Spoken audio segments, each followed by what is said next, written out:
ये कम से कम 6 दिन से दुकानें बंद हैं। तो ये सारा जो एजिटेशन है ये रोबे के खिलाफ है। ये जो रोबे लगा रहे हैं ये कटरा से बाईपास करके ताराकोट मार्ग से लगा रहे हैं। पूरा कटरा, पूरा वैष्णो देवी ट्रैक।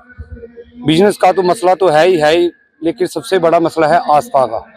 आस्था इससे बिल्कुल खत्म हो जाएगी, यात्रा बाईपास हो जाएगी। जो यात्रीगण जहाँ भूमिका मंदिर, बाणगंगा, चरणपादुका, अर्धकुंवारी तो दर्शन करते हुए वैष्णो देवी जाते थे, आजकल वो बिल्कुल खत्म हो जाएगी। बाईपास करके ये वैष्णो देवी लेना चाहते हैं। सर, इसके अलावा और किन किन चीज़ों में जो है वो आपको लगता है कि दिक्कत आ सकती है? जिस तरह से इनका कहना था कि जो लोग चल नहीं सकते, जो लोग बुजुर्ग हैं, उनके लिए ये रोपवे जो है वो काफ़ी कारगर रहेगा, तो क्या लगता है आपको? मैं आपको बताता हूँ। पहले इन्होंने हेलीकॉप्टर चलाया, इन्होंने बोला ये विकलांग लोगों के लिए हेलीकॉप्टर है। फिर उसके बाद इन्होंने ये एक न्यू ट्रैक से बैटरी कार चलाई, ये भी बोला इन्होंने ये विकलांग लोगों के लिए है। फिर उसके बाद एक ये न्यू ट्रैक बनाया इन्होंने ताराकोट मार्ग। तो पहले इन्होंने सभी जनता को, जो कटरा की, जहाँ द्रूड़ की सराउंडिंग के लोग हैं, उनको बेवकूफ़ बनाया कि ये जो ट्रैक है ये सिर्फ हम सामान ढोने के लिए, जो खच्चरे हैं उनके लिए रास्ता बना रहे हैं। जब इनका ट्रैक कंप्लीट हो गया तो इन्होंने ये यात्रियों के लिए लगा दी। उसके बाद गाड़ियां, आज इनका पूरा सामान गाड़ियों में उधर से जा रहा है। जो वीवीआईपी मूवमेंट है सभी गाड़ियों पे उधर से जा रही है। ये सिर्फ धोखा दे रहे हैं लोगों को, विकलांग लोगों के लिए। अब नया इन्होंने ये बनाया कि ये जो रोबे लग रही है ये विकलांग लोगों के लिए लग रही है। तो क्या डिमांड रहेगी? डिमांड हमारी यही है, एक हाईवे नहीं जाएगा उधर जो कट लग रहा है, दूसरा हमारी ये रोबे का मसला ये बिल्कुल नहीं लगेगी। बस बहुत शुक्रिया। सर, क्या नाम है आपका? जय माता भैया, मेरा नाम अश्वनी कुमार है। अश्विनी जी, कहाँ पे दुकान है आपकी? मेरी सर बाणगंगा में दुकान है। किस चीज़ की दुकान है? मेरी फोटो स्टूडियो है। तो जैसे अपनी दुकान है कि किराए पे? किराए पे। किराए पे। तो अश्विनी जी, पिछले 6 दिन से जो है वो दुकान बंद है, तो आज 6वां दिन है जी। तो किस तरह से लगता है कि खर्चा वगैरह दुकान का किस तरह से निकालेंगे? खर्चा क्या भैया, दुकानें तो बंद पड़ी हुई हैं। आज 6वां दिन है एजिटेशन का, दुकानें बंद पड़ी हैं। जो लड़के काम करते हैं वो दुकानों पे ही हैं, वो वहाँ से ही खाएंगे। लेकिन दुकानें बंद है तो जेबों से, हमारी जेब से ही आ रहा है। तो हमने कल की दुकान किराए पे है, तो उसकी दुकान किराए पे है, जो उसका भी तो किराया देना है। लेकिन ये तो एलजी सरकार ने सोचना चाहिए ना कि अगर रोबे वो लगा रही है। आज भी हमने एलजी सरकार की, एलजी साहब की स्टेटमेंट देखी सुबह कि वो कह रहे हैं रोबे तो लगना ही है, लेकिन पुराने रूट वाले हैं जो जहाँ से यात्रा जाती है वो वहाँ पे कोई फर्क नहीं पड़ेगा। लेकिन हम आपको बता दें कि रोबे को एलजी साहब की बात पे भरोसा नहीं है? हमें कोई भरोसा नहीं है, ना एलजी साहब पे भरोसा है ना श्राइन बोर्ड पे। हमें तो एक बात आपको हम बताना चाहते हैं कि बड़ा बड़ा शुक्रिया, हमारे जो विधायक साहब हैं वो हमारे बीच बैठ चुके हैं।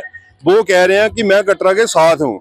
हम विधायक साहब का बड़ा बड़ा शुक्रिया करते हैं।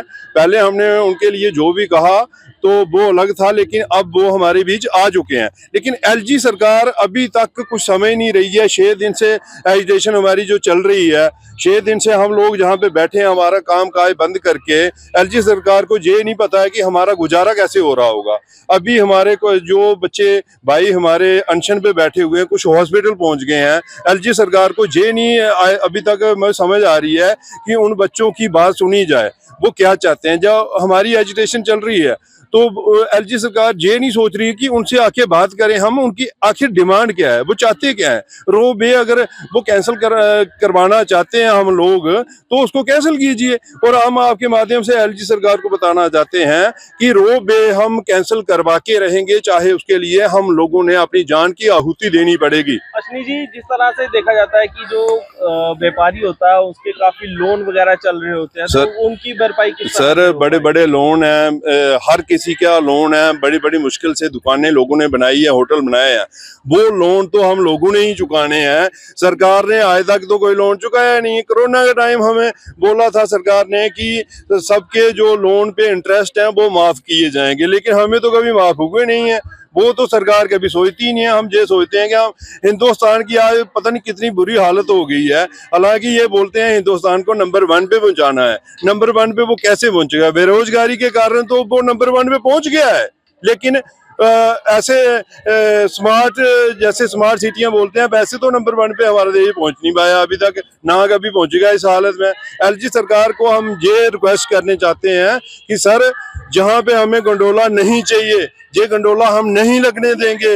हम आप ऐसा कीजिए, ये गंडोला उठा के अपने यूपी में ले जाइए, वहां पे लगाइए। हमें ये गंडोला नहीं चाहिए तो नहीं चाहिए। जी सर, आप क्या कहेंगे? मैं आपको बताना चाहता हूँ आपके माध्यम से, जो हमारे जम्मू कश्मीर में उधर तो ऑलरेडी पहले से ही बेरोजगारी बहुत सारी है, इतनी इंडस्ट्री एरिया तो है नहीं।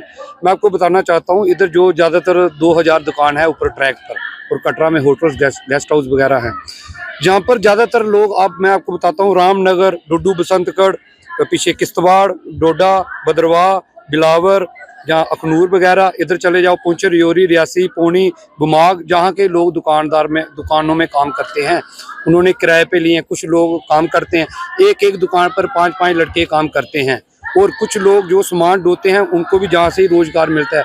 आप मुझे बताओ, अगर ये रोबे लग जाएगी, इससे कितनी बेरोजगारी हो जाएगी हमारे जम्मू में। आप मुझे बताओ, हमारे पास है क्या? नहीं हमारे पास डल झील है, नहीं हमारे पास पहलगाम है, ये कश्मीर के पास है। जम्मू में ऐसा रोजगार वाली चीज़ें कोई भी नहीं है। जो रोजगार है वो सिर्फ वैष्णो देवी है। वैष्णो देवी पे जो लोग काम कर रहे हैं, एक माता के नाम के खाना खा रहे हैं, या अच्छे अच्छे स्कूलों में पढ़ रहे हैं, ये मैं एलजी साहब को बताना चाहता हूँ आपके माध्यम से, प्लीज़ ऐसा मत करें। लोग बेरोजगार हो जाएंगे तो वो लोग कहाँ जाएंगे? वो बाहर तो काम कर नहीं सकते हैं। आप लोगों को ये गलतफहमी है कि ये रोबे लग रही है तो लोग उसके खिलाफ इसलिए हैं सर, बिल्कुल कटरा से बाईपास कर रहे हैं।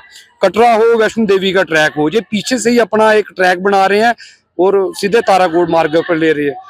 जो श्राइन कहीं ना कहीं कटरा वालों के साथ जो है वो भेदभाव किया जा रहा है। सर, भेदभाव तो हमारे साथ 1986 से हो रहा है। मैं बारीदार फैमिली से बिलोंग करता हूँ। 1986 से हमें पुजारियों को पहले उन्होंने ऊपर से निकाला, उसके बाद हमारी जगह जमीनें थी जो मेन, इन्होंने एक्वायर कर दी, और उसी टाइम का रेट आज तक हमें पेमेंट नहीं मिली है। कुछ जमीनों की 40,000 30,000 दे रहे हैं। तब से हमारे साथ अनदेखी की गई है, और नहीं आज तक हमारे जो युवाओं हैं नौकरियां मिली नहीं, हमें कभी कोई कोटा मिला, कुछ नहीं श्राइन बोर्ड ने दिया। आज ये एक छोटा सा कटरा कस्बा या वैष्णो देवी ट्रैक बचा है हमारे पास, जो रोजगार का जे भी हमसे छीन रहे हैं, ये हम बर्दाश्त नहीं करेंगे। जो हमारे बच्चों का निवाला ये छीनेंगे, ये पानी इधर तक पहुंच गया, अगर इधर से ऊपर पहुंचेगा तो हम बर्दाश्त नहीं करेंगे। सर, आपसे बात करेंगे, क्या नाम है आपका? सर, मेरा नाम महेंद्र सिंह। महेंद्र जी, किस चीज का काम करते हैं? मेरी ऊपर ट्रैक पे दुकानें हैं, 2 दुकानें हैं। तो अपनी है या फिर अपनी? तो महेंद्र जी, किस तरह से देखते हैं, जिससे 6 दिन हो गए लगातार और अभी भी दुकान जो है वो बंद है, और आने वाले दिनों में भी लगता है कि जो स्ट्राइक है वो बढ़ सकती है, किस तरह से देखते हैं सर? स्ट्राइक तो लगातार कंटिन्यू चल रही है पहले से, अभी शायद और भी चलेगी। हम इसके लिए पीछे नहीं हटेंगे कि रोड पे हम नहीं लगने देंगे। और इससे साथ में आपका मैं दैनिक सवेरे का भी शुक्रिया करता हूँ कि आप कंटिन्यू लगातार आप इस प्रोडक्शन को कवर कर रहे हैं। और साथ में मैं एक और बात आपके मीडिया से बताना चाहता हूँ कि जो ये नया ट्रैक है ना, ये वैष्णो देवी से पहले ओल्ड ट्रैक से नया ट्रैक जो है 3 किलोमीटर लंबा है, और ऊपर ये फेल है, मतलब इनके हाथ में नहीं है कि यात्रा कैसे बना, तो इन्होंने दिया है, पर ये सोच रहे हैं कि कैसे इस रोड को चलाया जाए, और ज़्यादा से ज़्यादा उधर फैसिलिटियाँ बढ़ा रहे हैं। यात्रियों को बोल रहे हैं कि लंगर लगाया है और वाईफाई सुविधा दे रहे हैं। जो पुराना ट्रैक है उसको अनदेखी कर रहे हैं। अगर ये चाहते हैं रोपवे लगाना है, लगाओ, मेरा कहने का मतलब है लगाना है, लगाओ, पर आप ये भी प्रूफ कर दो कि जो इतिहास हजारों सदियों से चला आ रहा है कि बाणगंगा नहीं है, चरण पादुका में माता के बाल रूप में चरण है ही नहीं है।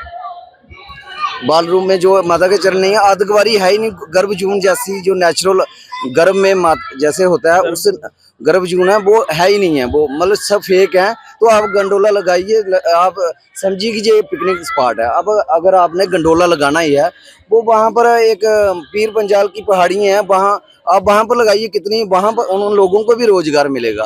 वो उस साइड रजौरी पुंछ वाले लोग, वहाँ पर भी स्केटिंग और कई साधन, वहाँ भी रोजगार जनरेट होगा। ये आस्था का सवाल है। ये माता रानी का नाम पे जो ये अपना बिजनेस चला रहे हैं ना, सबसे पहले मैं ज़्यादा डिटेल अब लंबी हो जाएगी, पर मैं ये बताऊंगा सबसे पहले की दयानु भगत था, उसने अपना शीश कटवाया था, उसके साथ में ये क्या, उसके बदले में ना आज नारियल चढ़ते थे, अब नारियल नहीं चढ़ रहे हैं। नारियल क्या होते हैं, 1 किलोमीटर पहले ही यात्री से ले लेते थे तो दूसरी जगह मिल जाते थे। पर्पस के साथ चलो वो ठीक है, लेकिन वो यहाँ कटरा में क्या किया इन्होंने कि नारियल, श्राइन बोर्ड ने नारियल बेचना शुरू कर दिया वैष्णो देवी में। और इन्होंने जब देखा कि बिजनेस क्या कि सोचते हैं इसमें कमाई बढ़ी है, इन्होंने अपने नारियल बेचना से बंद करके श्राइन बोर्ड ने शुरू कर दी। अब देखो एक और चीज देखो बड़ी आप आस्था से जुड़ी हुई है। अब जब हम माथा टेकते हैं ना, हाथ जोड़ के माता के दरबार में कहीं भी जाते हैं, चाहे गुरुद्वारा साहिब जाते हैं, कहीं भी मंदिर मस्जिद कहीं भी हो, हम जाते हैं माथा टेकते हैं। कहीं जगह देखो जब टेकने के बाद हमें प्रसाद मिलता है, तिलक लगाया जाता है हमें। और श्राइन बोर्ड की ऐसी देखो कि सोई देखो, आपको अभी दर्शन करने 500 मीटर दूर है, उसको पहले ही इतनी भीड़ के कारण उसको पहले ही तिलक लगा देते हैं कि चल तेरे दर्शन हो गए। और अंदर जाते ही वहाँ को जो यात्री आ रहा है उसको पता ही नहीं है कि मैंने अंदर जाके देखा क्या, मेरे को क्या दिखा, इतनी दूर से आते हैं, इतना पैसा खर्च करके यात्री आ रहा है, नंगे पाँव वहाँ पर आता है और 1 मिनट टाइम देते हैं उसको कि अपनी मन्नत जो मांगी है, जो पूरी करनी है, जहाँ उसने मांगनी है। तो ये सब ऐसे कारण है, इसलिए मिंदर जी, और लास्ट में एक सवाल रहेगा, क्या लगता है आपको माता रानी आपका साथ देगी? हमें पूरे जनता को पूरा विश्वास है कि साथ क्यों नहीं, जब माता रानी पे इतनी करोड़ों दुनिया विश्वास करती है, आस्था जुड़ी हुई है, तो हमें पूरा यकीन है कि कुछ ना कुछ हल निकलेगा। बस मैं इतना ही कहूँगा और रोप भी नहीं लगूंगा। बहुत बहुत शुक्रिया। तो ये व्यापारीगण थे जो कि काफी परेशान हैं इन रोपवे के प्रोजेक्ट को लेकर। अब आप लोगों की इस पूरे मामले में क्या राय, अपनी राय जो है वो कमेंट बॉक्स में जरूर रखिएगा और कमेंट बॉक्स में जय माता दी जरूर लिखिएगा।